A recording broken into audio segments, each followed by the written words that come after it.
asalaamualeykum wa rahmatullahi taala wa barakaatu. Ñoo ngi nuyu ñëpp di ziar ñëpp di masaw ñëpp. Xam naa ñoo ngi doon wax kan moo daa xale ndogu waaye dafa mel ne ndogu ñëpp neex na. sant yàlla rek. xam naa tey moom man maa am problème ndax yàlla xam na ni question yi ni mu intéressant we exposé yi ni mu intéressant we li ngay bëgg a indi yëpp sax du fi xaj.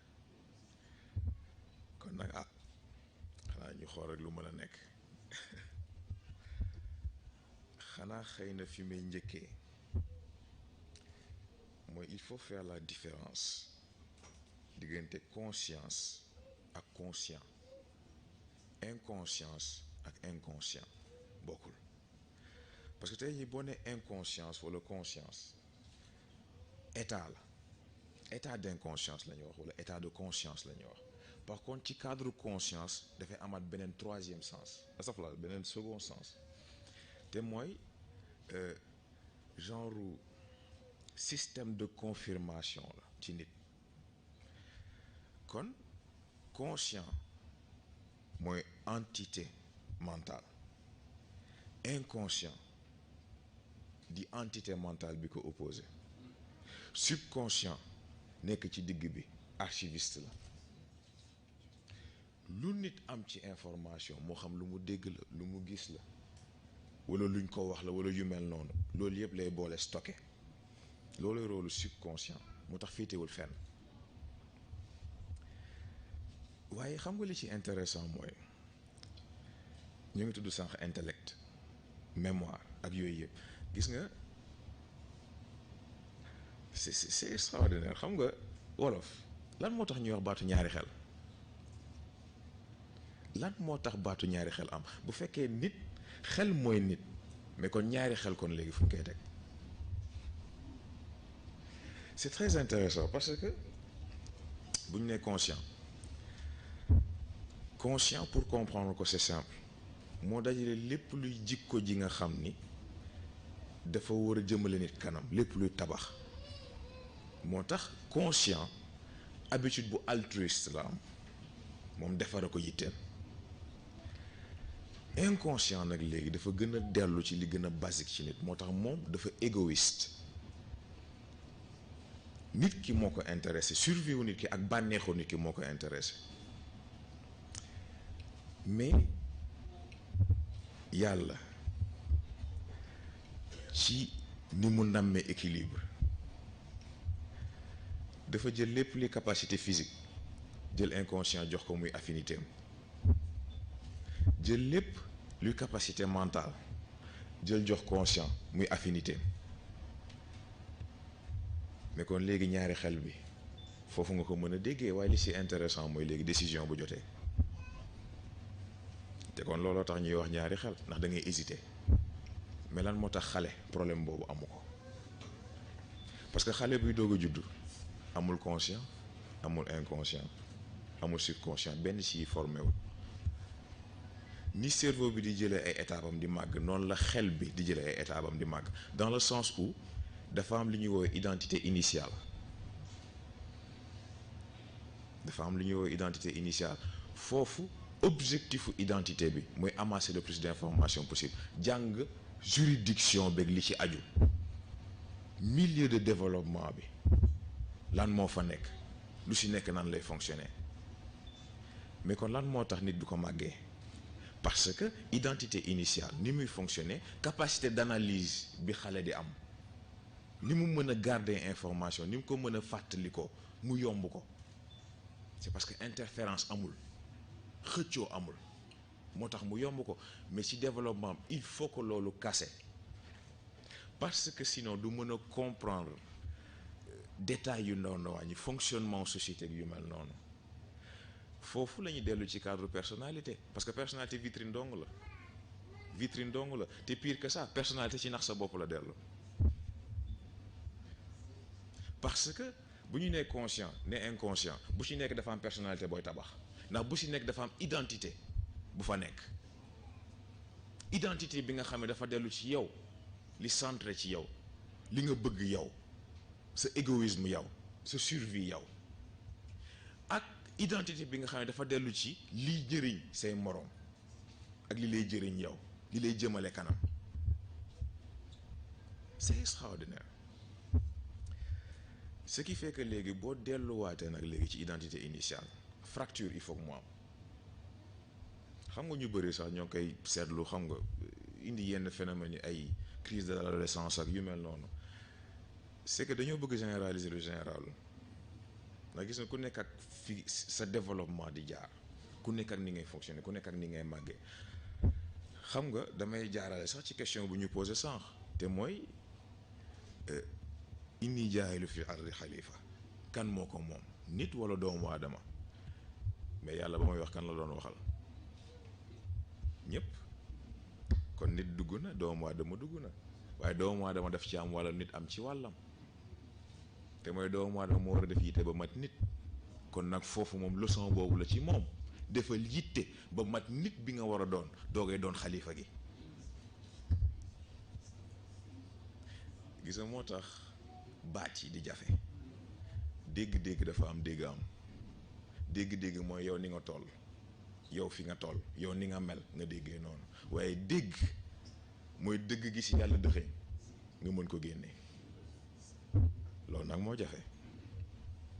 ñu delluwaat ci xel ndax maa ngi commencé dugg ci cadre spiritualité tuuti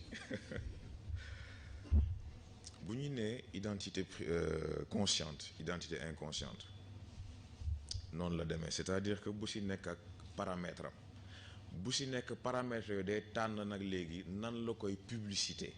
nan la koy apporter par rapport ak ñeneen ñi muy amal affaire gannaaw loolu nag léegi fracture bu xasee ba am conscient fii inconscient fii subconscient fii ku ci nekk ak sa fonction mais mieux que ça ku ci nekk nag léegi volume bi ngay occupé dafay yokk parce que fekk fracture bi amul croissance su xel mënul am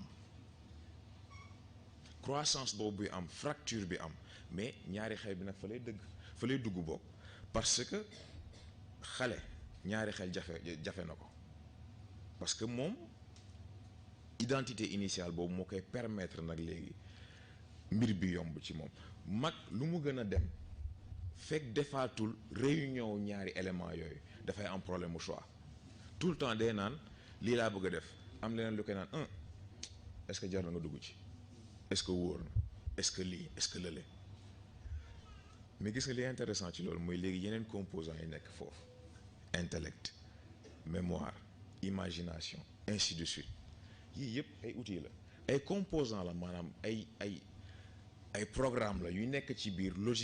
système d'exploitation xel wax ji nag mooy léegi kan mooy utilisateur bi niñ ko posé sànq mais lan moo tax ñuy wax intelligence artificielle c'est parce que intelligence naturelle am na intelligence artificielle est-ce que soxla na utilisateur déedéet mooy opérer boppam fautam pour boog problème am mooy dafa am ay limites de programmation waaye yàlla ci xarañam intelligence naturelle bi amul limite loolu nag mooy force su nit potentiel illimité boobu loolooy force su nit amul fu développement bi am amul fu xelam mën a yam amul fu yaramam mën a yam amul fu ruuxam mën a yam c'est extraordinaire moo tax nit lu jar a dégg la baat bu jar a dégg la baat bu jar a réétudier la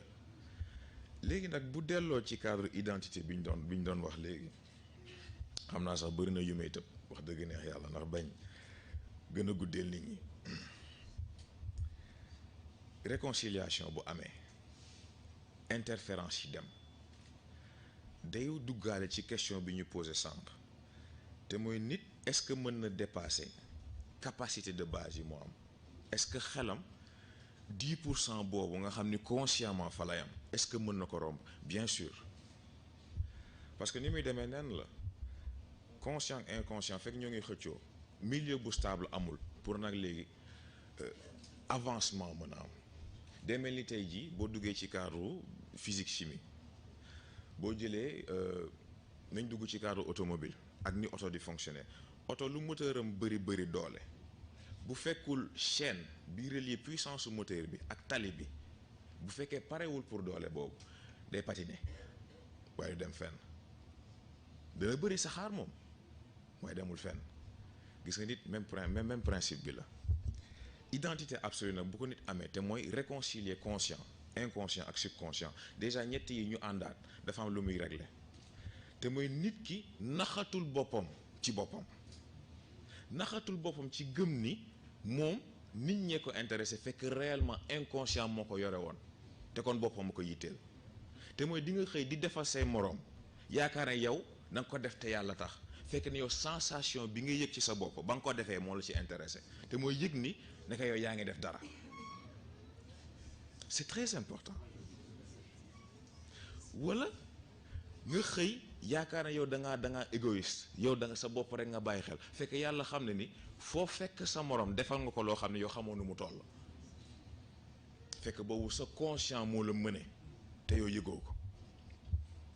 mais gis nga nag fexe ba dindi illusion yooyu fexe ba dindi naxante yooyu moo lay permettre nag léegi di nga xëy defal nit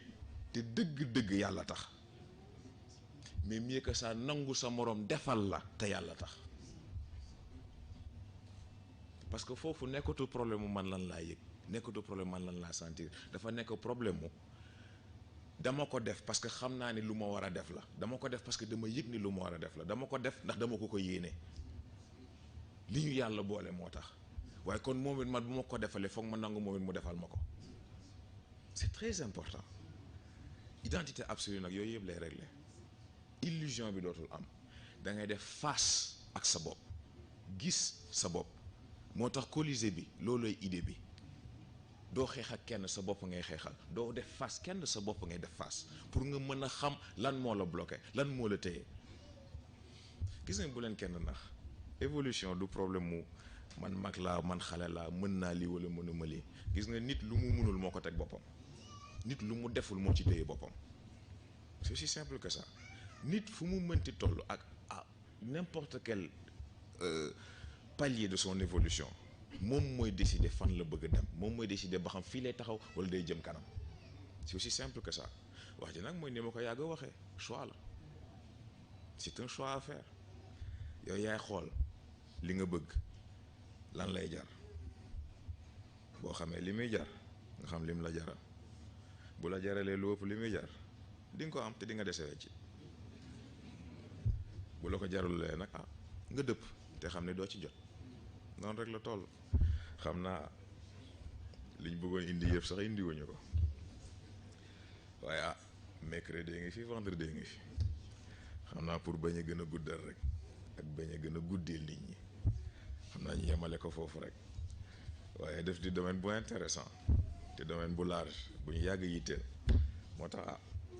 sant yàlla rek asalaamaaleykum wa rahmatullah.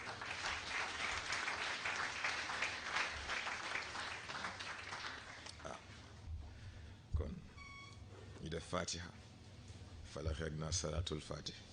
ñu ñaanalante ba mercredi incha allah bismillah.